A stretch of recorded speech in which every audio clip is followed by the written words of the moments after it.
Chapter 7. On my return, I found the following letter from my father. My dear Victor, you have probably waited impatiently for a letter to fix the date of your return to us, and I was at first tempted to write only a few lines, merely mentioning the day on which I should expect you. But that would be a cruel kindness, and I dare not do it. What would be your surprise, my son, when you expected a happy and glad welcome, to behold, on the contrary, tears and wretchedness? And how, Victor, can I relate Our misfortune. Absence cannot have rendered you callous to our joys and griefs. And how shall I inflict pain on my long-absent son? I wish to prepare you for the woeful news, but I know it is impossible. Even now your eye skims over the page to seek the words, which are to convey to you the horrible tidings. William is dead. That sweet child whose smiles delighted and warmed my heart, who was so gentle, yet so gay. Victor, he is murdered. I will not attempt to console you, but will simply relate the circumstances of the transaction. Last Thursday, May 7th, I, my niece, and your 2 brothers went to walk in Plainpalais. The evening was warm and serene, and we prolonged our walk farther than usual. It was already dusk before we thought of returning, and then we discovered that William and Ernest, who had gone on before, were not to be found. We accordingly rested on a seat until they should return. Presently Ernest came and inquired if we had seen his brother. He said that he had been playing with him, that William had run away to hide himself, and that he vainly sought for him, and afterwards waited for a long time, but that he did not return. This account rather alarmed us, and we continued to search for him until night fell, when Elizabeth conjectured that he might have returned to the house. He was not there. We returned again, with torches, for I could not rest.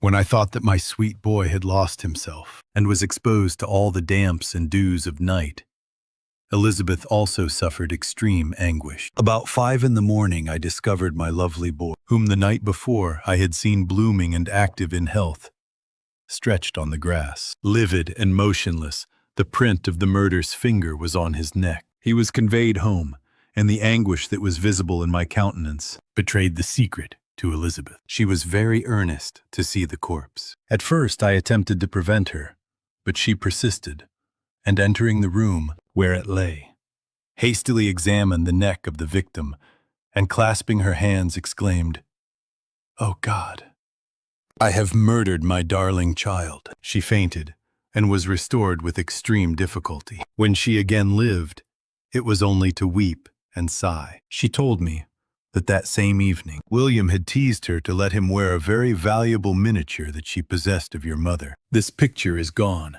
and was doubtless the temptation which urged the murderer to the deed. We have no trace of him at present, although our exertions to discover him are unremitted, but they will not restore my beloved William. Come, dearest Victor, you alone can console Elizabeth. She weeps continually, and accuses herself unjustly as the cause of his death. Her words pierce my heart. We are all unhappy, but will not that be an additional motive for you, my son, to return and be our comforter? Your dear mother.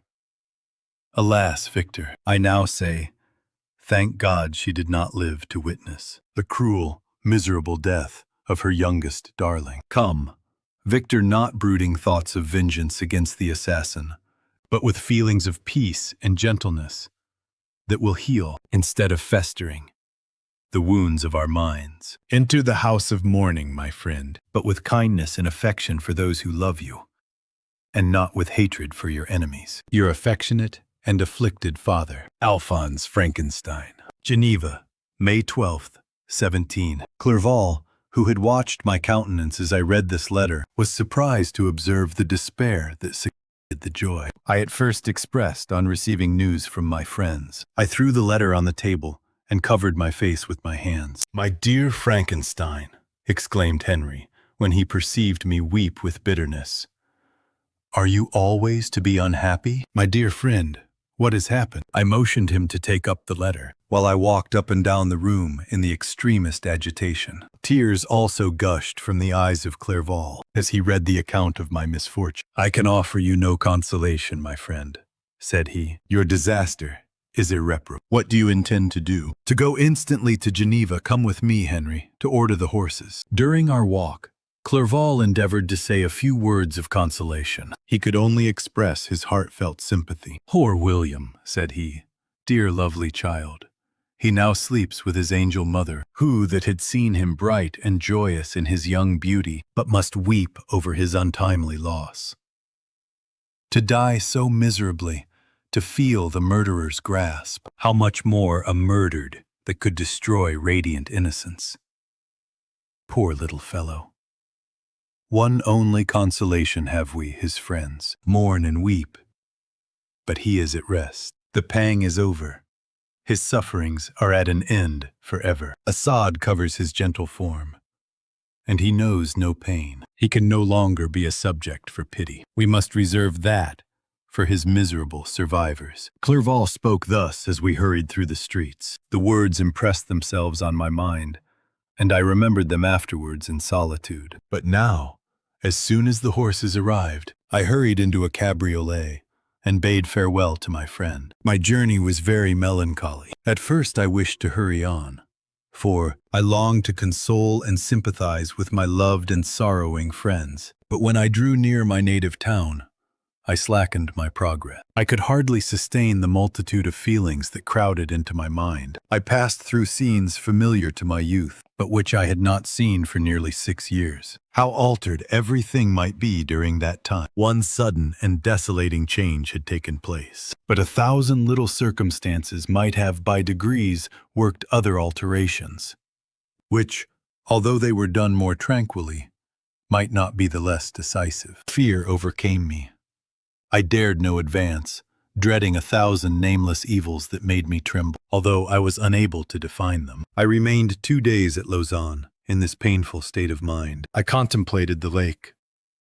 The waters were placid all around, was calm, and the snowy mountains, the palaces of nature, were not changed. By degrees, the calm and heavenly scene restored me, and I continued my journey towards Geneva. The road ran by the side of the lake, which became narrower as I approached my native town. I discovered more distinctly the black sides of Jura and the bright summit of Mont Blanc. I wept like a child. Dear mountains, my own beautiful lake, how do you welcome your wanderer?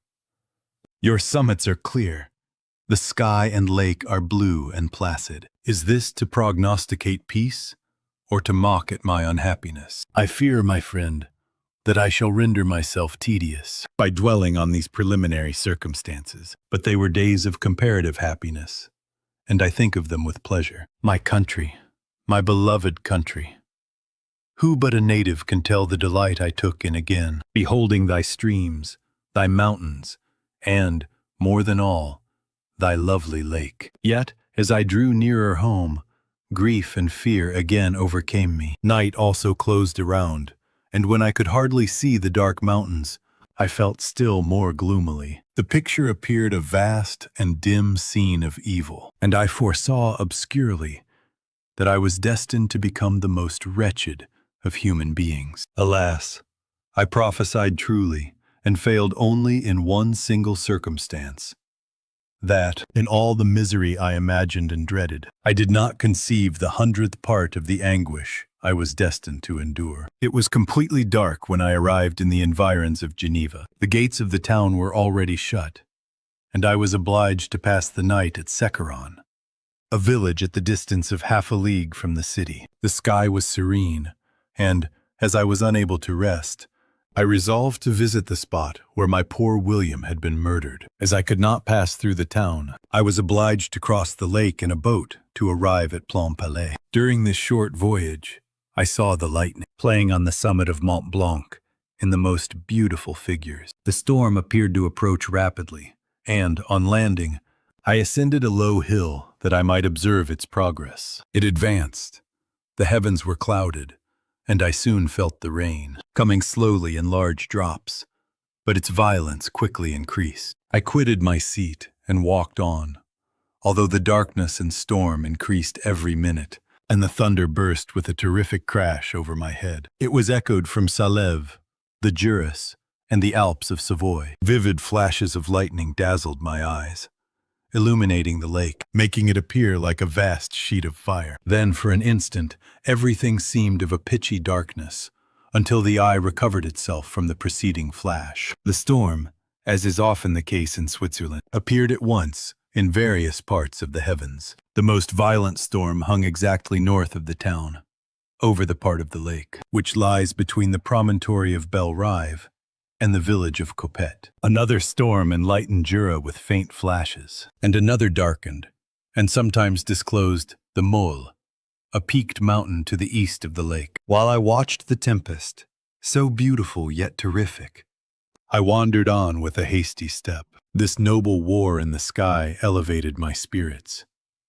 I clasped my hands and exclaimed aloud, "William, dear angel, this is thy funeral, this thy dirge." As I said these words, I perceived in the gloom a figure which stole from behind a clump of trees near me. I stood fixed.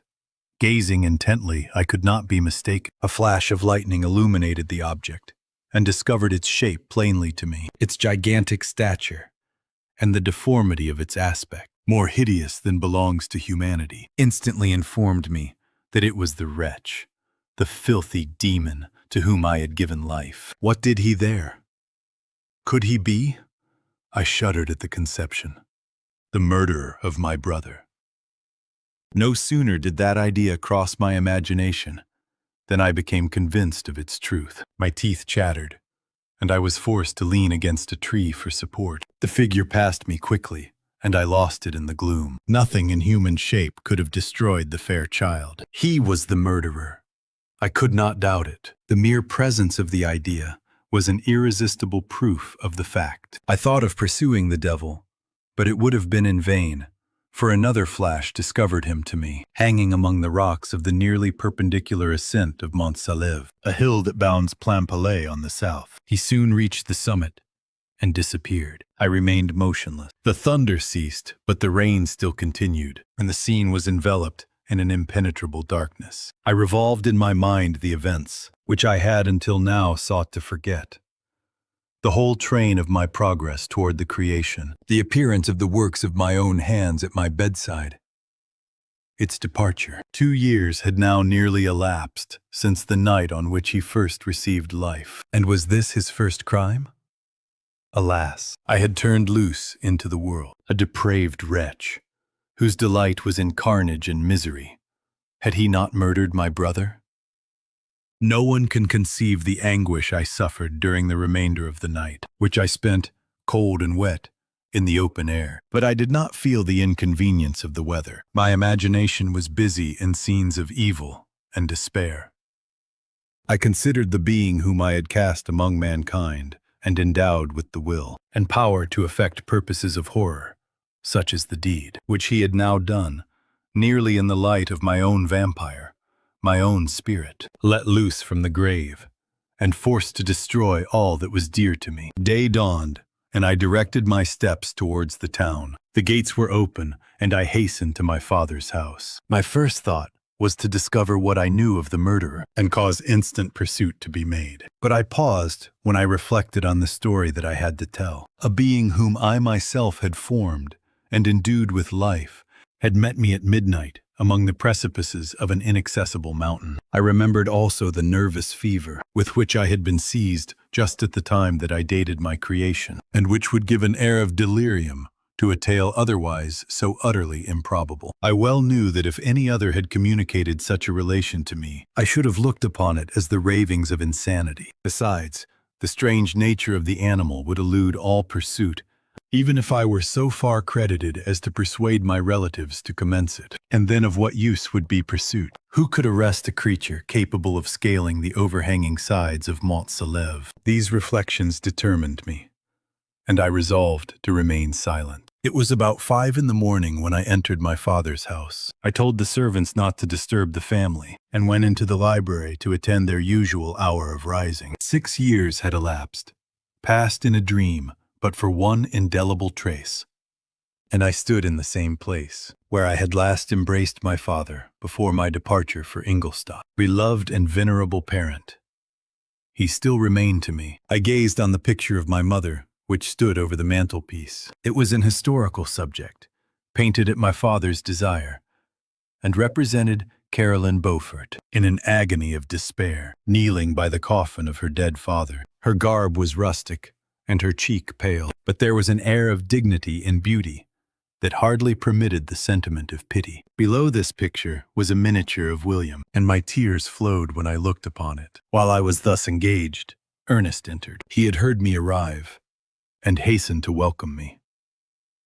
"Welcome, my dearest Victor," said he. "Ah, I wish you had come 3 months ago, and then you would have found us all joyous and delighted. You come to us now to share a misery which nothing can alleviate.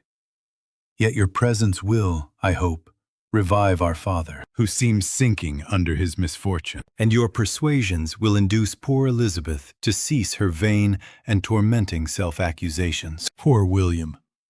He was our darling and our pride." Tears, unrestrained, fell from my brother's eyes. A sense of mortal agony crept over my frame. Before, I had only imagined the wretchedness of my desolated home. The reality came on me as a new and a not less terrible disaster. I tried to calm Ernest. I inquired more minutely concerning my father, and here I named my cousin. "She, most of all," said Ernest, "requires consolation. She accused herself of having caused the death of my brother, and that made her very wretched. But since the murderer has been discovered—" "The murderer discovered? Good God, how can that be? Who could attempt to pursue him? It is impossible. One might as well try to overtake the winds, or confine a mountain stream with a straw." "I saw him too. He was free last night." "I do not know what you mean," replied my brother in accents of wonder. "But to us, the discovery we have made completes our misery. No one would believe it at first, and even now, Elizabeth will not be convinced, notwithstanding all the evidence. Indeed, who would credit that Justine Moritz, who was so amiable and fond of all the family, could suddenly become so capable of so frightful, so appalling a crime? Justine Moritz! Poor, poor girl! Is she the accused? But it is wrongfully, everyone knows, that no one believes it.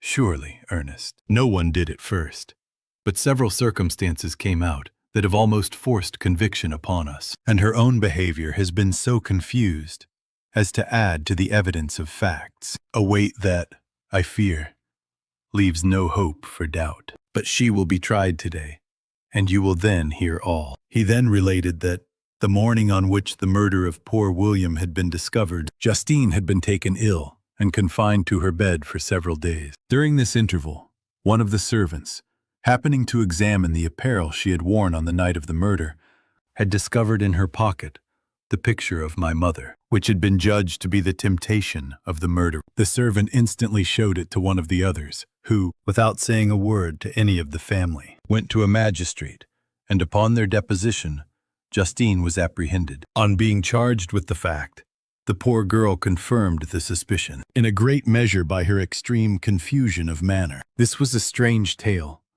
but it did not shake my faith, and I replied earnestly, "You are all mistaken. I know the murderer. Justine, poor, good Justine, is innocent." At that instant, my father entered. I saw unhappiness deeply impressed on his countenance, but he endeavored to welcome me cheerfully, and after we had exchanged our mournful greeting, would have introduced some other topic than that of our disaster, had not Ernest exclaimed, "Good God, Papa!" Victor says that he knows who was the murderer of poor William. "We do also, unfortunately," replied my father, "for indeed I had rather have been forever ignorant than have discovered so much depravity and ungratitude in one I valued so highly." "My dear father, you are mistaken. Justine is innocent.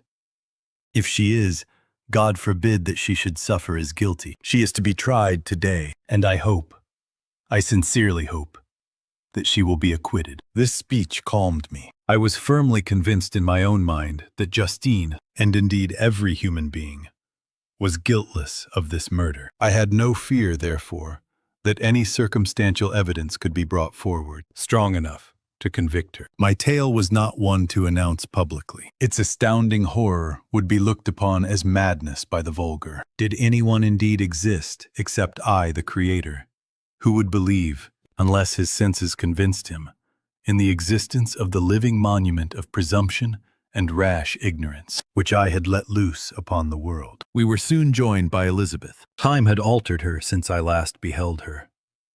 It had endowed her with loveliness, surpassing the beauty of her childish years. There was the same candor, the same vivacity, but it was allied to an expression more full of sensibility and intellect. She welcomed me with the greatest affection. "Your arrival, my dear cousin," said she, "fills me with hope. You perhaps will find some means to justify my poor, guiltless Justine. Alas, who is safe if she be convicted of crime? I rely on her innocence as certainly as I do upon my own. Our misfortune is doubly hard to us. We have not only lost that lovely, darling boy, but this poor girl, whom I sincerely love, is to be torn away by even a worse fate.